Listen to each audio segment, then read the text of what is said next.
안녕하세요. 김어준입니다. 김동연 발언의 비트코인 올더러 최저 수준. 어제자 조선일보 기사 제목입니다. 김동연 경제부총리가 거래소 폐쇄도 살아있는 옵션이라고 해서 가상화폐 가격이 폭락했다는 내용입니다. 호시절 끝났다. 암호화폐 대폭락. 역시 어제 저녁 포털 메인에 걸렸던 우리 정부 대책이 전 세계 암호화폐 시장에 부정적 신호를 줘서 대폭락했다는 업계 주장을 전하는 기사 제목입니다. 김 부총리 발언이 전 세계 가상화폐 폭락의 원인이란 근거가 뭐죠? 기사에는 근거 제시가 없습니다. 100번 양보해서 김 부총리 발언이 영향을 줬다 합시다. 정부 한마디에 전 세계 가격이 몇 시간 만에 20%가 흔들리면 그 자체가 이미 비정상 아닙니까? 그러니까 이게 대폭락이라고 할 게 아니라 거품이 빠진다고 해야 하는 거 아닌가요? 그리고 실명제 한다고 신규 가입자가 늘지 않았다면 실명제 탓에 신규 가입 안 된다고 보도할 게 아니라 실명제 덕에 투기 광풍이 진정된다고 해야 하는 거 아닙니까? 현재 한국 시장이 비정상이라는 걸 전제하지 않는 비트코인 관련 기사는 모두 정부 탓이라고 부추기는 정치적 의도를 가진 것이거나 아니면 기자 자신이 코인을 투자하고 있거나 둘 중 하나 아닙니까? 김원준 생각이었습니다.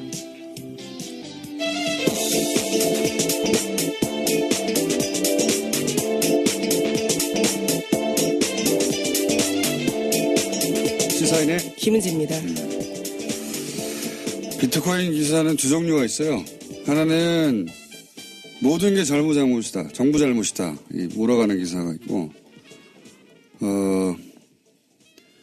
또 하나는 이 장이 현재 정상은 아니다. 이걸 전제하는 기사가 있어요. 2013년 말인가요? 그때, 두 달 만에 전 세계 코인 가격이 2배가 아니라 6배가 폭등한 적이 있어요. 그러니까 백 몇십 달러에서 1000달러 이상으로 갑자기 올라간 적이 있거든요. 근데 그 가격을 단 2달 만에 6배까지 올린 게 2개 봇이었다. 봇이요? 예, 봇이라는 건 그러니까 프로그램이죠. 그러니까 프로그램 2개로 겨우 가격을 6배까지 뛰게 만들었다고 하는 연구 결과가 있어요. 예. 이 연구진이 경고한 것이 암호화폐, 가상화폐 뭐라고 부르든지 간에 이 시장은 엄청나게 조작이 쉽게 될 수 있다. 그런 경고의 메시지를 낸 거거든요. 지금 현재 시장도 크게 다르지가 않아요. 자꾸 기술 얘기하는데 기술이 주도하는 시장이 현재 아닙니다. 우리나라에서는 적어도. 예. 자기가 뭘 투자하는지도 모르고 투자하는 사람들이 많아요.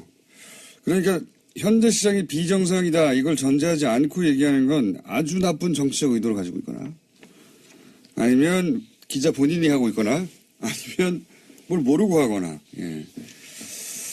이게 그냥 하는 말이 아닌 게, 과거에 이제 노년층 상대로 카톡이 돈다 이런 얘기 많았잖아요. 예. 보수적인 노년층을 상대로 해서 가짜뉴스 카톡이 돈다 이런 얘기 많았었는데. 지금도 돌고 있다는 말들이 예. 많습니다. 근데 최근에 이런 게 20, 30대를 상대로 해서 대량으로 돌고 있는 게 있어요. 뭐냐면, 이렇게 시작합니다, 대부분. 나는 원래 문재인 지지했는데, 이렇게 시작해요. 그런데 정부가 코인러, 이제 코인을 하는 사람들 코인러라고 부르는 거죠. 코인러를 협박하기 때문에 우리 20, 30대가 문재인 정부의 등을 돌려야 된다. 실제 그런 내용이에요. 그러면서 지방선거 전에 심판을 해야 한다. 그리고 청와대 국민청원도 신기록을 세우자.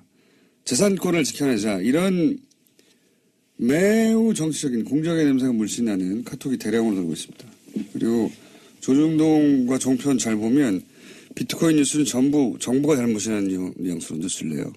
이게 경제 문제가 아니라 경제 문제이기도 하지만 경제 문제를 정치 문제로 만들어서 현재 정부에 타격을 주겠다는 의도가 명백한 그런 댓글 알바도 굉장히 적극적으로 움직이고 있고요. 제가 관찰한 이래로 가장 적극적입니다. 보수 매체도 아주 혈안이 돼 있다. 20, 30대 지지율을 떨어뜨릴 절호의 찬스로 보는 거죠. 그런 정치적인 의도도 여기 비트코인에 섞여 들어가가지고, 예, 경제 뉴스가 아주 아수라장이 되어 있습니다. 자, 이건 앞으로도 계속 다루겠습니다. 첫 번째 뉴스는요? 네, 김백준 전 청와대 총무기획관과 김진모 전 청와대 민정이 비서관이 구속됐습니다. 두 사람은 잠깐만요. 모두, 예, 내용을 전하기 전에 예, 저희 제작진이 준비한 음악이 있습니다. 구속과 관련된 소식인가요? 예. 예.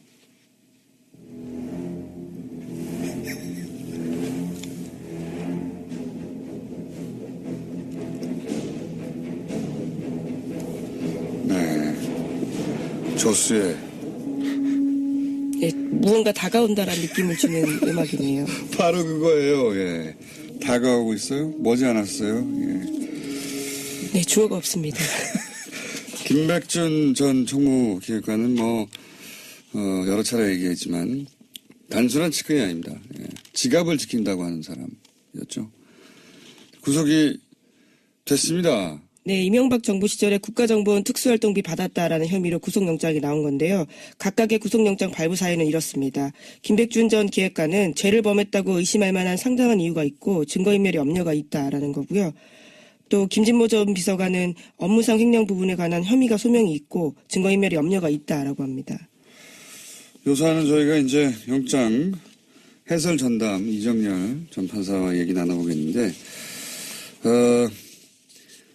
돈을 준 당사자가 줬다고 하고 또 국정원 이제 직원이죠. 예, 그리고 그 국정원의 수장이 또 돈 준 거를 인정했고, 네. 나아가서 그 돈을 준 당사자가 이제 대통령을 독대했다는 거 아닙니까? 예, 독대해서 이렇게 국정원 돈을 갖다 쓰는 건 나중에 문제가 될 수 있다. 걱정이 돼서 얘기한 거죠. 예. 네, 심지어 오늘 아침 동아일보를 보면요. 김진모 전 비서관은 자신이 영장실질심사에서 돈 받았다라는 사실을 일부 시인했다라고 합니다. 받은 사람도 받았다고 하고 일부. 네. 김백준 전 기획관만 부인하고 예, 있습니다. 본인만 부인하고 있죠. 게다가 이제 돈 준 당사자가 대통령 독대했다는 걸 당시 유익 대통령 실장이 또 인정을 했어요. 네, 그렇죠. 만난 사람도 인정했습니다. 국정원 기조실장인데요. 그 자리에서 대통령이 국정원 돈이 청와대에 전달되면 문제가 있다는 취지로 이야기를 해서 당시 사실들을 알았다라고 진술하고 있습니다. 그럼 얘기 끝난 거군요. 대통령도 알았고 이게 다 끝난 건데 이명박 전 대통령 연구가로서 제가 오랜 세월 연구가로서 이런 의혹에 대해서 이명박 전 대통령의 대응 방식은 그게 어떤 의혹이든 항상 똑같습니다. 무조건 부인이에요. 무조건 부인. 평생 어떤 사안에 대해서도 항상 이렇게 대응했습니다. 근데 이제 어젠가요? 이명박 전 대통령 한 20여 명의 참모진이 모여서 이제 대응 회의를 했다. 그리고 나서 그런 얘기가 나왔죠. 이명박 전 대통령과 이 돈을 준 당사자가 만나가지고 독대를 해서 얘기했다는 건 말도 안 된다라고 했더니 바로 그날 오후에 어제 오후에 유익 전 비서실장이 독대했어요 하는 보도가 나오면서 뒤집어졌잖아요. 네, 검찰 조사에서 그렇게 시인했다라고 합니다. 그렇죠. 이게 이제 이 20여 명이 모였지만 참모들도 불안하겠죠. 혹시 자기들까지 올까봐.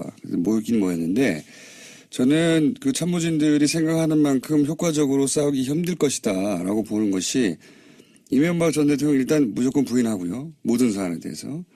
그리고 참모들에게도 거짓말을 합니다.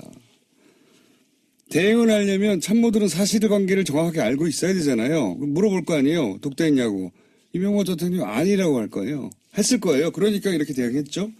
근데 유익 전 실장이 독대했다고 말해버렸잖아요. 이런 식의 대응했는데 그 다음날 뒤집어지거나 바로 부인되는 상황이 앞으로도 계속 반복될 것이다. 네, 그거 네. 이명박 전 대통령의 말만 듣고 대응 전략을 잡아야 소용이 없다. 네, 어제 공식 보도자료 냈습니다. 그래서 있지도 않고 있을 수도 없는 일이라면서 전면 부인했는데요. 허무맹랑한 내용을 검찰이 언론에 흘리고 있다라고 주장하고 있습니다. 검찰이 흘린 게 아니라 유 실장이 이렇게 말했잖아요. 어떻게 해요, 이거. 이명박 전 대통령한테 독대했습니까? 안 했어! 라고 했겠죠, 바로. 예. 그래서 이런 거 냈는데 바로 뒤집어지는 거죠. 이렇게 앞으로 이런 거 반복될 겁니다. 김관진, 임관빈 석방 때처럼 시스템상에서 막는 방식으로 막을 수 있는 건 이제 한계에 다다랐다. 저는 그렇게 보는 것이, 막아야 할 게 너무 많아, 이제. 동시다발로. 게다가 가장 기본적인 다스 같은 경우에는, 민간인 직원들을 막을 방법이 없습니다. 네.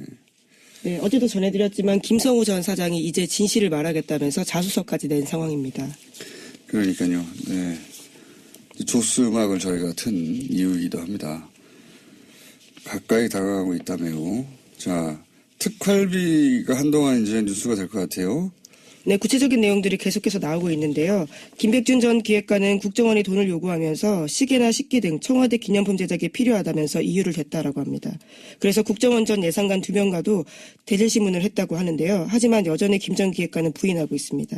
기념품 제작하는데 왜 공작비를 갖다 씁니까? 말도 안 되는 웃기는 짬뽕입니다. 이건 말도 안 되는 소리고. 국정원도 실제 청와대 기념품 제작한다고 돈을 달라고 생각하지 않았을 것이고, 예. 당연히 청와대도 핑계죠. 무슨 기념품 제작이 필요해. 공작비 가져와. 이게 말이 됩니까? 웃긴 소리죠, 이게. 특활비 관련한 뉴스가 앞으로 한동안 계속 나올 것 같습니다. 제가 보기에는. 지금 뭐 쏟아지고 있긴 한데, 그죠? 예, 또 있습니다. 국정원 특수활동비 일부가 달러로 환전이 돼서요. 이명박 전 대통령의 미국 순방 직전에 청와대 쪽에 전달된 정황이 확인됐다고 중앙일보가 보도했습니다. 저는 이 특활비 관련해서는 이게 가장 치명적인 보도의 시작이라고 봅니다. 왜냐하면 생각해 보세요. 미국 순방을 왔어요. 대통령이. 자기 돈으로 밥 먹을 리 있습니까? 그렇죠? 모든 게 공식 행사예요. 백악관에서 밥 주고 돈 달라고 할까요? 아니란 말이죠. 아닌데 왜 굳이 특활비, 국정원 특활비라고 하는 가장 은밀한, 이 돈은 딱지가 붙지 않은 돈이어서 절대 들킬 리가 없다고 생각한 이 돈을 갖다 썼겠어요. 그리고 이 중앙일보 보도에 의미심장한 부분이 있습니다. 이명박 대통령이라고 하지 않고 이명박 전 대통령 부부가라고 표현을 했어요. 기사가. 네, 검찰이 현재 그렇게 의심을 하고 있다는 겁니다. 부부가 당시 순방 일정 중에 어떻게 돈을 썼는지 등을 조사한다는 거예요. 여기서 부부가라고 썼지만 이명박 전 대통령은 모든 일정이 공식이고, 그죠? 당연히 이명박 전 대통령 지갑에서 돈이 나갈 일이 없어요, 일이. 저는 이 기사가 의미하는 바가 예를 들어 김용 여사에게 그 일부가 전달된 것으로 혹은 일부라도 사용된 것으로 드러나면 지금까지하고는 전혀 다른 국면으로 이 사안이 전개될 수도 있다라고 생각이 되는 것이 박근혜 전 대통령이 특활비를 가지고 주사 맞고 뭐 자기 집에 보일러 비용 내고 하는 게 도저히 용납될 수 없는 어떤 선을 넘어가는 거잖아요. 만약에 이게 부부 쪽으로 특활비가 흘러갔다는 게 나온다면 국면이 달라질 겁니다. 굉장히. 근데 이 의미 있는 기사라고 봅니다. 방민을 앞두고 특활비 일부가 음악도 나오나요? 특활비 일부가 달러로 환전돼서 건네졌다. 굉장히 이상한 겁니다. 굉장히. 네, 이 기사에 따르면 대통령의 해외 순방 비용은 정식 예산 외에는 보통 청와대 자체 특수활동비로 충당한다고 합니다. 너무 당연한 거 아닙니까? 예, 그런데 국정원 특수활동비가 쓰였다라는 점에서요. 공식 순방을 했는데 왜 영수증 없어도 되는 돈을 갖다가 일부러 갖다가 달러로 환전합니다. 그리고 이게 추정이 아니라 정확히 확인됐다는 보도잖아요. 게다가 여기에 부부가 등장했잖아요. 예. 네, 왜냐하면 김희중 전 대통령실 제1부속실장이 이와 같은 진술을 했다라고 합니다. 이거 아주 의미 있는 기사라고 봅니다. 이거 관련해서 후속 보도가 나올 수도 있을 텐데 나온다면 파장이 지금까지와는 달라질 수 있다. 네. 이정열 전 판사님이 대기 중이기 때문에 하나 정도 더 하고 끝낼까요? 네. 네, 이명박 전 대통령의 처남 고 김대정 씨 관련된 이야기는 여러 차례 말씀드렸는데요. 김대정 씨의 부인이 최대 주주인 다스의 납품업체가 있습니다. 금강이라는 회사인데 이 회사를 지난 11일에 검찰이 압수수색했다라고 합니다. 그러면서 회계장부는 물론이고요. 대표이사의 휴대전화를 확보했다고 하는데 이 대표이사는 이명박 전 대통령의 오랜 자금관리인으로 알려졌습니다. 이건 저희가 며칠 전에 얘기했었죠. 예. 위장 계열사 얘기하면서 거론했던 그 위장 계열사라고 표현했던 회사가 바로 이 회사를 의미하는 거였어요. 당시까지는 보도가 안 났기 때문에 제가 금광이라고 특정하지 않았는데, 이전에 세광공업이라고 회사가 있었어요. 세광공업이 우리가 계속 얘기하고 있는 120억 다스 비자금 조성의 역할을 했던 회사거든요. 이 회사가 이제 특검 이후에 폐업을 합니다. 그리고 나서 그 역할을 똑같이 하는 똑같은 패턴의 회사를 하나 만든 게 금광이에요. 네, 그 이후에 그러면서 2배가량 급성장했다라고 합니다. 그리고 여기에 일감을 몰아주죠. 일감을 몰아주고, 세광공업이 그랬듯이 이 금광이 비자금을 만들어내고 세탁하는데, 역할을 한 게 아니겠는가 하는 의심이 있는 건데, 이제 지금 검찰이 압수수색을 한 거죠. 예. 여기서도 뭐가 크게 나올 수 있습니다. 자. 여기까지 하겠습니다. 시사인의 김은지였습니다. 감사합니다. 네. 바로 이어서 법무법인 동안 이정열 전 부장판사님. 안녕하십니까? 안녕하십니까? 네. 여러 사람이 우려했었는데 그 판사님도 우려하고 결국은 구속이 됐습니다. 일단 왜 구속이 됐는가 잠시 해설해 주시면요. 네. 가장 큰 거는 결국 돈 문제에 법원이 상당히 엄격하게 본다. 그러니까 종전에 문제가 됐었던 영장 기각됐었던 부분들은 다 이제 블랙리스트나 뭐 댓글 이런 관련이었었는데 네. 돈 문제가 걸려들게 되면은 그 부분에 대해서는 법원도 어떻게 더 이상 막아줄 수 없는 그런 상황이 아닌가 싶고요. 그리고 개인적인 말씀 먼저 드리면 어제 제가 좀 영장 발부가 회의적이지 않나 싶은 취지로 말씀을 드렸는데 네. 제가 이 범죄 혐의를 제대로 잘 몰라가지고 그래서 제대로 조사를 못한 것에 깊이 사과드립니다. 판사님 잘못하셨어요? 네. 네. 자, 두 사람이 이제 근데 판사님 외에도 워낙 네. 그동안 이명박 전 대통령 관련된 영장들이 기각이 되거나 아니면은 뭐 영장이 발부된 것도 나중에 석방되는 그렇죠. 케이스가 있어가지고 네. 이번에 분명한 것 같긴 한데 이제 법리적인 문제가 아니라 혹시 정치적인 이유로 이게 네. 발부가 되지 않을까봐 이제 우려를 많이 했었죠. 많은 분들이. 네, 그렇죠. 예. 네. 일단 주의 깊게 봐야 될 부분은 뭐냐면요. 이 지금 김진모 전 민정위 비서관에 대해서 발부된 사유가 가장 좀 눈길이 갑니다. 뭐라고 돼 있냐면 업무상 횡령에 관한 부분에 관해서 범죄 혐의 소명이 있고 증거인멸의 염려가 있다. 이렇게 밝혔는데요. 권순호 부장판사가. 예. 근데 이제 지금 김진모 전 비서관 같은 경우에 받은 혐의가 뇌물 외에도 이제 업무상 횡령이 있었던 거죠. 예. 그러니까 여기서 이제 업무상 횡령이라고 아예 명시를 했어요. 그래서 뇌물 부분은 좀 영장전담들 보기에도 약간 좀 이상하다고 본 거 아닌가 싶긴 한데 뭐 그건 차치하고 그래서 이 업무상 횡령 부분이 가장 중요했다라는 거거든요. 그리고 그다음 김백준 전 기획관 같은 경우에는 이제 오민석 부장판사가 쓰기를 그냥 전체적으로 범죄 혐의를 특정하지 않고 이제 그냥 단지 범죄 혐의가 소명됐다 이렇게만 했는데 이거는 뭐 특별히 뭐 뇌물도 인정했다라는 그런 것으로 보이지는 않고 그동안에 이 오민석 부장판사 해왔던 그 이유 쓰는 스타일을 보면은 권수호 부장판사처럼 그렇게 하나하나씩 짚지는 않고 전체적으로 했었던 걸로 보이고 다만 기각할 때는 주된 혐의에 대해서 뭐 이런 식으로만 썼던 것 같아요. 그래서 이건 스타일의 문제지 뭐 뇌물도 인정된다 이렇게 보이는 것 같지는 않은데 일단은 그래서 김백준 기획관 같은 경우에는 이제 국고 손실 부분이 가장 큰 문제였고 그다음에 김진모 전 비서관 같은 경우에는 업무상 횡령이 가장 큰 문제였다. 이렇게 좀 해석이 되네요.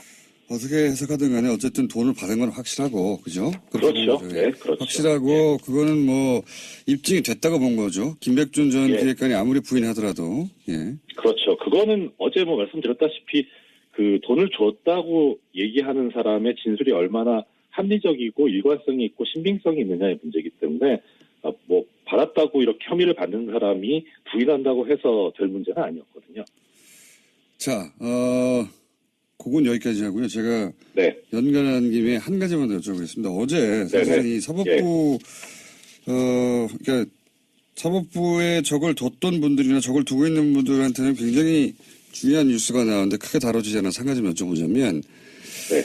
그 양승태 대법관 시절에 블랙리스트 있다고 하는 이야기는 뭐 오랫동안 나왔습니다. 작년부터. 네네. 근데 드디어 확인이 되고 있는 거죠, 지금. 확인이 되고 그렇죠. 있습니다.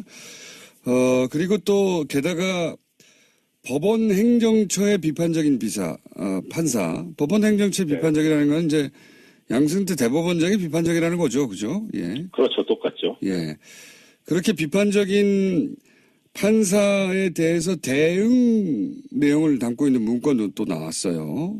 네. 그리고 뭐 선거에 개입한 그 단독 판사회 의장 선거에 의장 후보로 나온 사람들에 대한 얘기도 나오고. 그러니까 이게 네.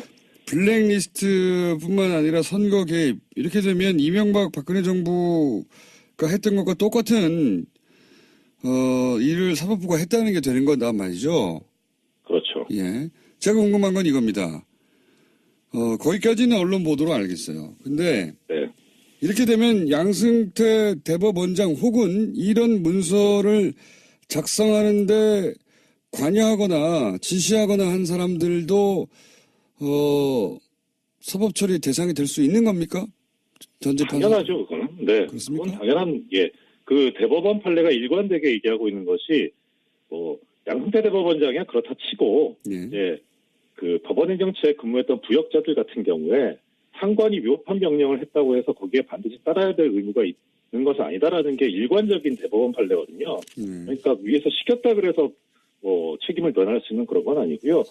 그리고 이 그 행동이 지금 공장장님께서 말씀하셨던 그런 일련의 선거 개입이라든가 블랙리스트 작성이라든가 불이익을 준다든가 하는 것들이 형법상 직권남용죄에 해당이 될 수 있거든요. 예. 직권을 남용해가지고 권리 행사를 방해한 경우에 이제 5년 이하의 징역, 10년 이하 자격정지, 1,000만 원 이하 벌금 이렇게 규정이 돼 있는데 더 하나 이제 그러니까 사법처리 대상은 너무 당연한 거고요. 또 하나 관심이 가는 게 오늘자인가 중앙일보 1면에 났다고 얘기가 전해지고 있는데 판사들이 지금 예년에 비해서 80명 정도 사표를 내겠다고 이제 2배 정도가 더 내겠다고 이렇게 보도가 나온 게 있더라고요. 예. 예, 근데 보면 그 지금 사표를 내겠다고 하는 사람들로 일컬어지는 그 기사에 나와 있는 명단들을 쭉 보니까 거의 하나같이 법원행정처 근무자들인 거예요. 그래서 이게 지금 중앙일보는 거기에 대해서 김명수 체제에 대한 반감이다 이렇게 해석을 했는데 제가 보기에는 이 김명수 체제에 대한 반감보다는 이 사람들이 지금 공장장님 말씀하신 대로 이런 행위를 한 것들이 직권남용죄에 해당할 수 있고 당연히 또 징계사유에 해당하거든요. 예. 이러면은 이 블랙리스트 관련 조사가 정말 본격화되고 수면 위로 완전히 떠오르게 되면 이 사람들도 처벌을 면할 수 없기 때문에 이 경우에는 변호사 등록 거부 사유입니다. 아하. 예, 그러니까 이 사람들로서 빨리 나가야죠. 이제 빨리 나가서 변호사 자격증을 득해야 되는 상황인 겁니까? 말하자면? 그렇죠. 그거라도 시켜야죠. 이제 이 사람. 마지막으로 짧게 하나만 여쭤보자면 그러면 양승태 전 대법원장도 사법처리 대상이 되어 포토라인에 쓸 가능성도 없는 게 아니다 이런 말씀이신 거죠? 수괴인데요. 당연히 써야죠. 수괴까지. 우리 여기까지 하겠습니다. 예. 지금까지 법무법인 동안의 이정열 사무장이었습니다. 시장은 엄청나게 조작이 쉽게 될 수 있다. 그런 경고의 메시지를 낸 거거든요. 지금 현재 시장도 크게 다르지가 않아요. 자꾸 기술 얘기하는데 기술이 주도하는 시장이 현재 아닙니다. 우리나라에서는 적어도. 예. 자기가 뭘 투자하는지도 모르고 투자하는 사람들이 많아요. 그러니까 현재 시장이 비정상이다. 이걸 전제하지 않고 얘기하는 건 아주 나쁜 정치적 의도를 가지고 있거나 아니면 기자 본인이 하고 있거나 아니면 뭘 모르고 하거나. 예. 이게 그냥 하는 말이 아닌 게 과거에 이제 노년층 상대로 카톡이 돈다 이런 얘기 많았잖아요. 예. 그 보수적인 노년층을 상대로 해서 그 가짜뉴스 카톡이 돈다 이런 얘기 많았었는데 지금도 돌고 있다는 말들이 많습니다. 근데 최근에 이런 게 20, 30대를 상대로 해서 대량으로 돌고 있는 게 있어요. 뭐냐면 이렇게 시작합니다. 대부분. 나는 원래 문재인 지지했는데 이렇게 시작해요. 그런데 정부가 코인러, 이제 코인을 하는 사람들 코인러라고 부르는 거죠. 예, 코인러를 협박하기 때문에 우리 20, 30대가 문재인 정부의 등을 돌려야 된다. 실제 그런 내용이에요. 그러면서 지방선거 전에 심판을 해야 한다. 그리고 청와대 국민청원도 신기록을 세우자. 재산권을 지켜내자. 이런 매우 정치적인 공작의 냄새가 물씬 나는 카톡이 대량으로 돌고 있습니다. 그리고 조중동과 종편 잘 보면 비트코인 뉴스는 전부 정부가 잘못이라는 뉘앙스로 뉴스를 내요.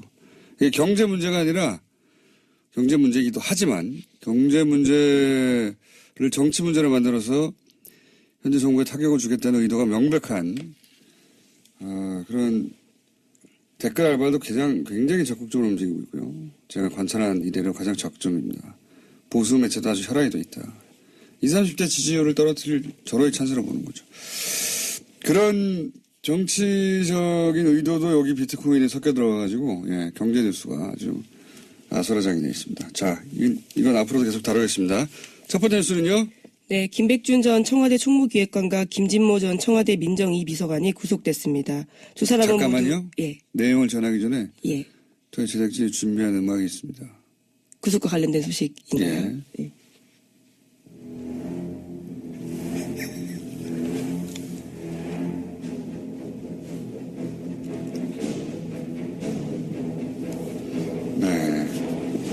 조수의 예, 무언가 다가온다라는 느낌을 주는 음악이네요. 바로 그거예요. 예. 다가오고 있어요? 머지않았어요. 예. 네, 주어가 없습니다. 김백준 전 총무기획관은 여러 차례 얘기했지만 단순한 측근이 아닙니다. 예. 지갑을 지킨다고 하는 사람이었죠. 구속이 됐습니다. 네, 이명박 정부 시절에 국가정보원 특수활동비 받았다라는 혐의로 구속영장이 나온 건데요. 각각의 구속영장 발부 사유는 이렇습니다. 김백준 전 기획관은 죄를 범했다고 의심할 만한 상당한 이유가 있고 증거인멸의 염려가 있다라는 거고요. 또 김진모 전 비서관은 업무상 횡령 부분에 관한 혐의가 소명이 있고 증거인멸의 염려가 있다라고 합니다. 요사는 저희가 이제 영장 해설 전담 이정열 전 판사와 얘기 나눠보겠는데 돈을 준 당사자가 줬다고 하고 또 국정원 직원이죠. 예, 그리고 그 국정원의 수장이 또 돈 준 걸 인정했고, 네. 나아가서 그 돈을 준 당사자가 이제 대통령을 독대했다는 거 아닙니까? 예, 독대해서 이렇게 국정원 돈을 갖다 쓰는 건 나중에 문제가 될 수 있다. 걱정이 돼서 얘기한 거죠. 예. 네, 심지어 오늘 아침 동아일보를 보면요. 김진모 전 비서관은 자신이 영장실질심사에서 돈 받았다라는 사실을 일부 시인했다라고 합니다. 받은 사람도 받았다고 하고 일부. 네. 김백준 전 기획관만 부인하고 있습니다. 본인만 부인하고 있죠. 게다가 이제 돈 준 당사자가 대통령 독대했다는 걸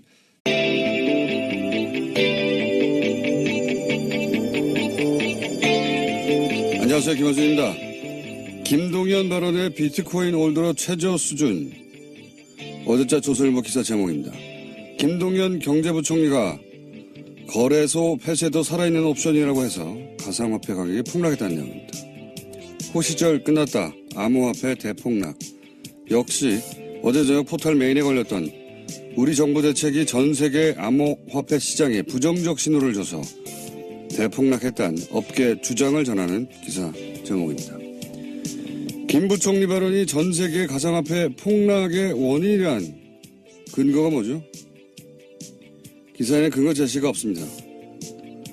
100번 양보해서 김 부총리 발언이 영향을 줬다 합시다. 정부 한마디에 전 세계 가격이 몇 시간 만에 20%가 흔들리면 그 자체가 이미 비정상 아닙니까? 그러니까 이게 대폭락이라고 할 게 아니라 거품이 빠진다고 해야 하는 거 아닌가요? 그리고 실명제 한다고 신규 가입자가 늘지 않았다면 실명제 탓에 신규 가입 안 된다고 보도할 게 아니라 실명제 덕에 투기, 광풍이 진정된다고 해야 하는 거 아닙니까? 현재 한국 시장이 비정상이라는 걸 전제하지 않는 비트코인 관련 기사는 모두 정부 탓이라고 부추기는 정치적 의도를 가진 것이거나 아니면 기자 자신이 비트코인을 투자하고 있거나 둘 중 하나 아닙니까? 김원수 생각이었습니다.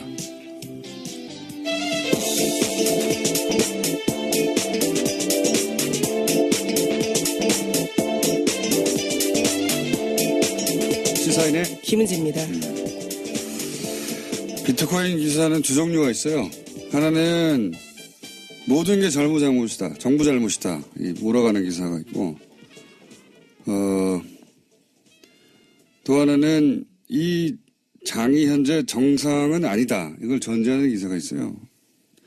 2013년 말인가요? 그때 두 달 만에 전 세계 코인 가격이 2배가 아니라 6배가 폭등한 적이 있어요. 그러니까 백 몇십 달러에서 1000달러 이상으로 갑자기 올라간 적이 있거든요. 근데 그 가격을 단 두 달 만에 6배까지 올린 게 2개 봇이었다. 봇이요? 예, 봇이라는 건 그러니까 프로그램이죠. 그러니까 프로그램 2개로 겨우 가격을 6배까지 뛰게 만들었다고 하는 연구 결과가 있어요. 예. 이 연구진이 경고한 것이 암호화폐, 가상화폐 뭐라고 부르든지 간에 이